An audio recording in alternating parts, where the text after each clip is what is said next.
excited man di kayo nga makapuyo ng bagong bahay.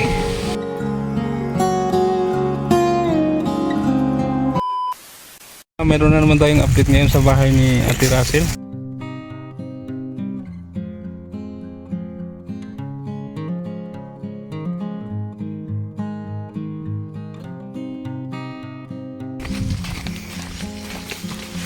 Yan, medyo bukid pero okay lang. Hindi naman gaano kataas yung akyatin. Palanhay ra.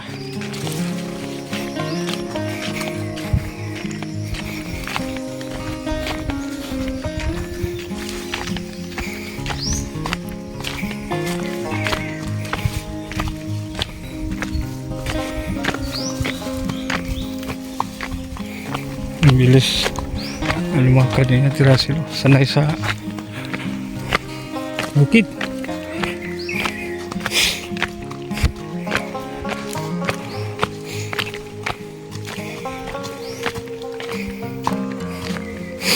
Oh, ngayon.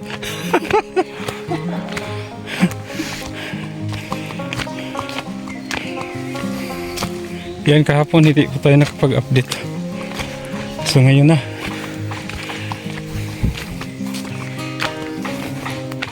Bali pang 4 na araw na nila ngayon.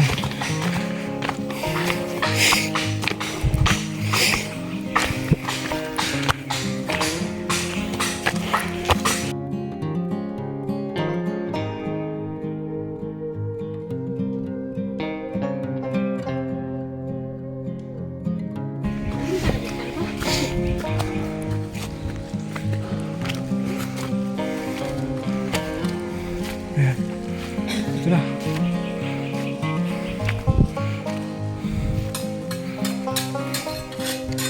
Malapit na. Hey!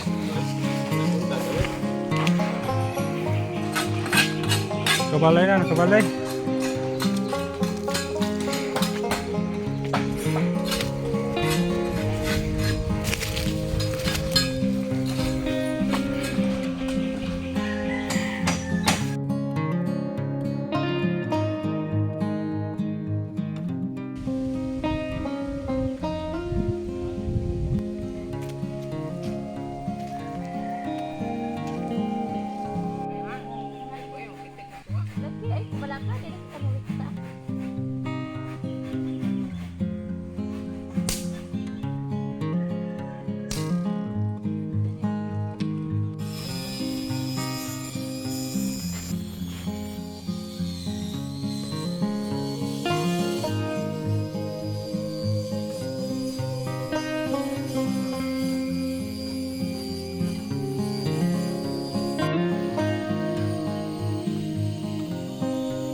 Filter na si Ate Russell. Trabaho sa mga laki.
So sa CR magdagdag po tayo ng materialis. So yan, nakabitan na nila ng pasya board. So tingnan natin sa loob kung saan banda yung kwarto nila. Bye Alex. Murag kapit-kapit na dyan. Tira sila excited kayo. Sige na lang dyan ko tanaw dire ka.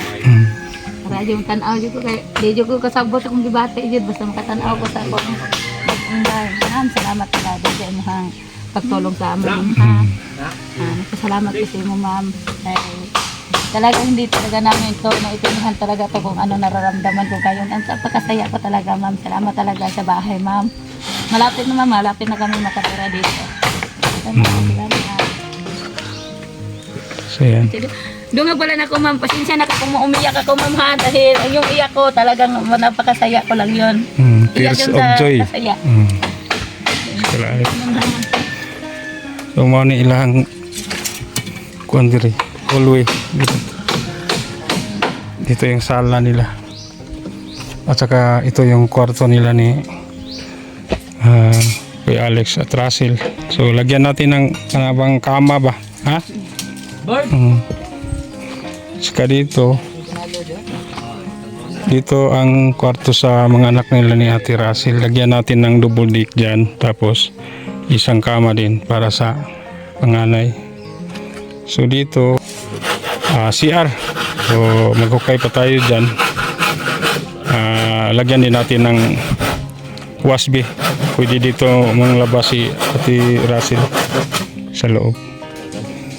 So patuloy sa pagtrabaho. Siguro mamayang hapon mabubungan na to. So yan po. Mamaya kumprahin natin ang additional na materialis para ma-deliver agad kasi may paparating na bagyo. Masama ngayon panahon mga makulimlim. Okay naman kasi walang init. Yan, gising-gising ang ating mga karpintero kasi pakyawan po ang ating sistema. So mga materialis natin, so mayroon pa, madami pa. Yung plywood natin, dagdagan lang natin para maisang biyahe na lang sa delivery. Yan. Yung buhangin natin, yan magdagdag tayo ng 3 kubiko. Ang hollow blocks natin okay pa man. Kung may sobra ano natin sa CR.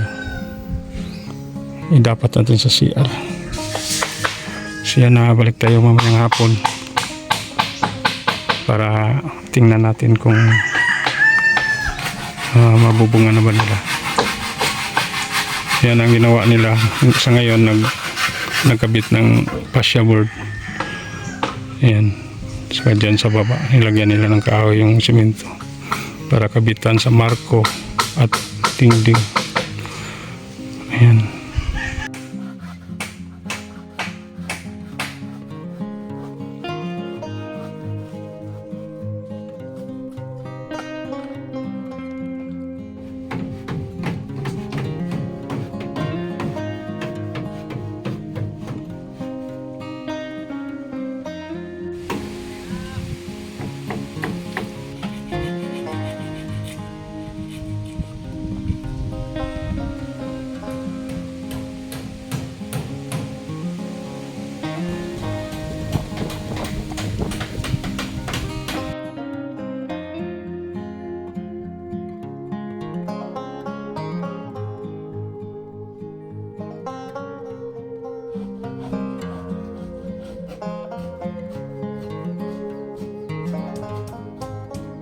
Nakapag-dingding na sila.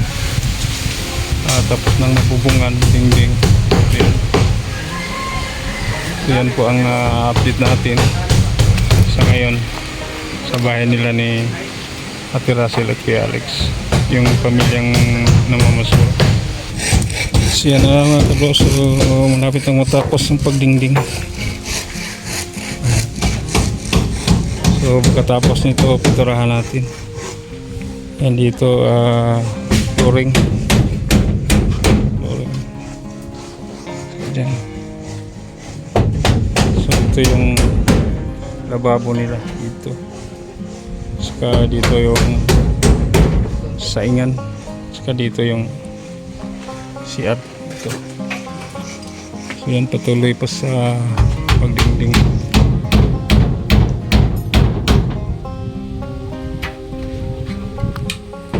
Ito bintana. Saka dyan sa yan, bintana. So bali 2 kwarto, yung 2 bintana. Yan, para hindi masilimot.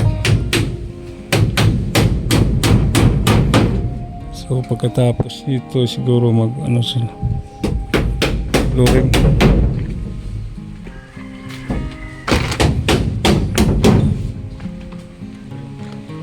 Saka yung kwarto nila lagyan natin ng double deck. Ayan. So malapit na talagang matapos, siguro sa sunod na linggo tapos.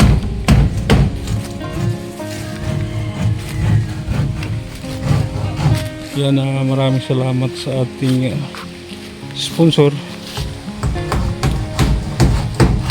sa pabahay natin kay Ate Rasid.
Salamat sa pag-himo ng balaya na namin sa pambalay.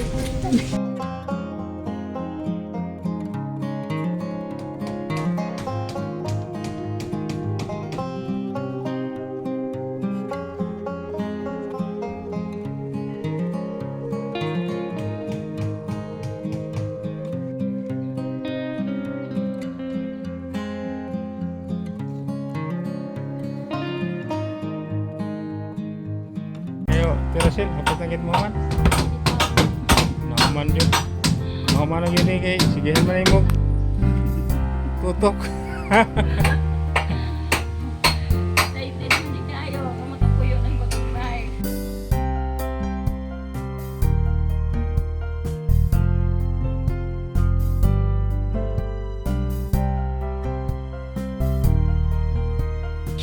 So yan mga kabro, ito lang muna ang update natin ating pabahay. Kaya abangan po nyo ang susunod nating upload.